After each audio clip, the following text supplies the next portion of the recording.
মনে রাখবেন, কোরআন ছিল, কোরআন আছে, কোরআন থাকবে। ইসলাম ছিল, ইসলাম আছে, ইসলাম থাকবে। রাষ্ট্র ধর্ম ইসলাম ছিল, আছে, ইনশাআল্লাহ থাকবে। কিন্তু উনি মন্ত্রী, মন্ত্রী নাই।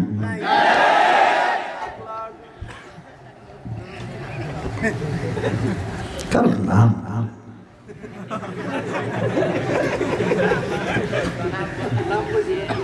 আল্লাহর ইরাদা, আল্লাহর ইচ্ছা, আল্লাহর ইরাদা মুরাদ বোঝা বড় মুশকিল।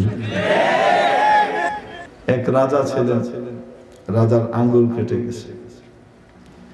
রাজার আঙ্গুল কেটে যাওয়ার পরে সবাই আহা উহু ইস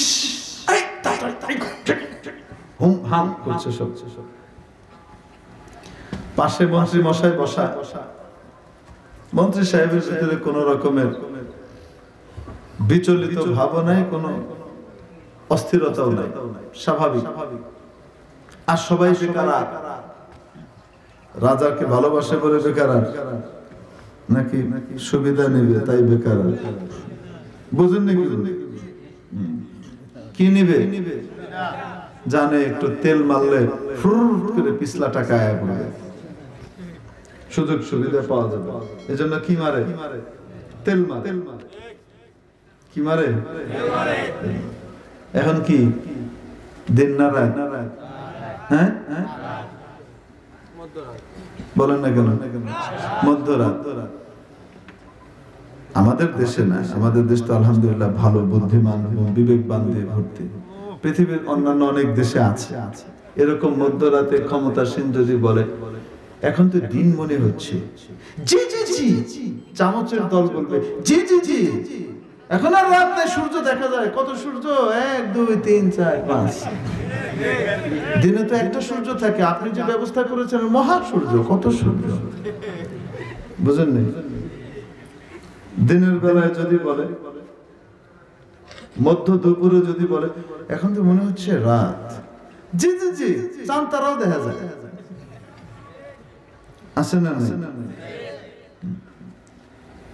চেয়ারম্যান সাহেব বলতেছে এরে পুকুরটা মনে হয় কাত হয়ে গেছে, জি জি জি, পানিগুলো গড়ায় চলে যেতেছে এদিকে।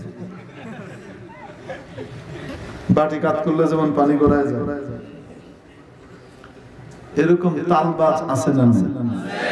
এরকম তেলবাজ আছে না?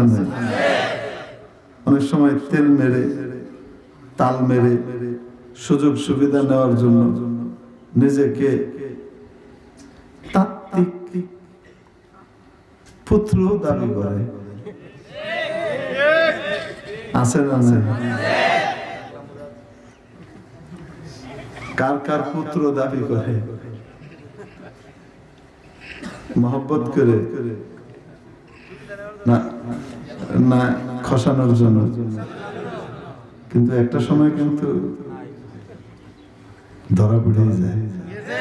কোন না কেন দেরিতে হলেও কি হয়? ধরা পড়ে। মনে রাখবেন, কোরআন ছিল, কোরআন আছে, কোরআন থাকবে। ইসলাম ছিল, ইসলাম আছে, ইসলাম থাকবে। কিন্তু কিন্তু কিন্তু কিন্তু রাষ্ট্র ধর্ম ইসলাম ছিল, আছে, ইনশাআল্লাহ থাকবে। কিন্তু উনি মন্ত্রী, মন্ত্রী নাই।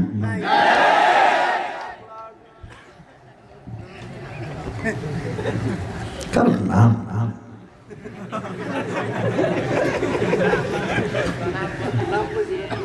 আল্লাহর ইরাদা, আল্লাহর ইচ্ছা, আল্লাহর ইরাদা মুরাদ বোঝা বড় মুশকিল।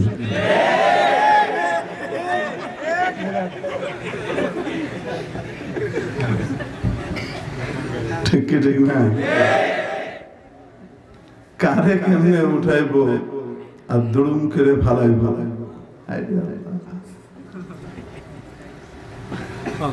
ইসলাম বিশাল এক পর্বতের মতো, ওটার মধ্যে কেউ যদি গিয়ে মাথা দিয়ে ঢুস মারে, যেটারে ফালাই দিন, পর্বত পড়বে না, মাথা ফাইটা নিজে কি হয়ে যাবে, হাত মন্ত্রিত্ব হারাবে।